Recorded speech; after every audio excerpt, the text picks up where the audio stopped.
წყალტუბოში პოლიციელებს არასრულწლოვანზე ძალადობაში ადანაშაულებენ. ნინო ჩირგაძის განცხადებით მისი 17 წლის შვილი 10 მარტს პოლიციაზე ძალადობის ბრალდებით დააკავეს და სასტიკად გაუსწორდნენ. როგორც დაკავებულის დედა ამბობს, პოლიციამ მისი შვილი შურისძიების გამო დააკავა. მას პირობითი მსჯავრი ჰქონდა და პოლიცია თანამშრომლობას თხოვდა, რაზეც ახალგაზრდა არ თანხმდებოდა. არასრულწლოვანი ამ დროისათვის ქუთაისის ნომერ 2 სასჯელ აღსრულების დაწესებულებაშია გადაყვანილი. მას ერთთვიანი წინასწორი პატიმრობა აქვს შეფარდებული. შინაგან საქმეთა სამინისტროს ინფორმაციით, აღნიშნულის შესახებ მათი გენერალური ინსპექციისათვის ცნობილია და უკვე დაწყებულია ფაქტის შესწავლა.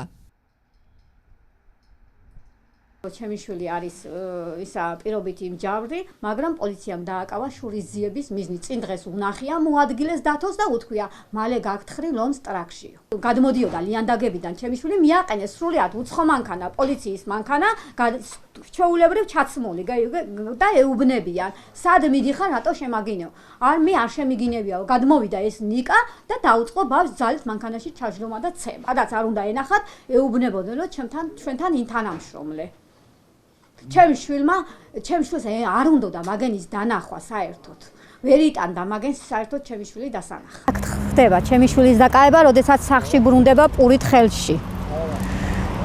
აქ აწამეს ჩემი შვილი, აქ ამოწეს ხელი სიგარეტით და ჩააჯინა. უბნება რომ დედა ვერ მოვასწარი, გამოგცევა რომ გადმოვსულიყავი და გამემერბინა სახლისკენო. ვერ მოასწრო, ეგ უკვე ჩემი შვილი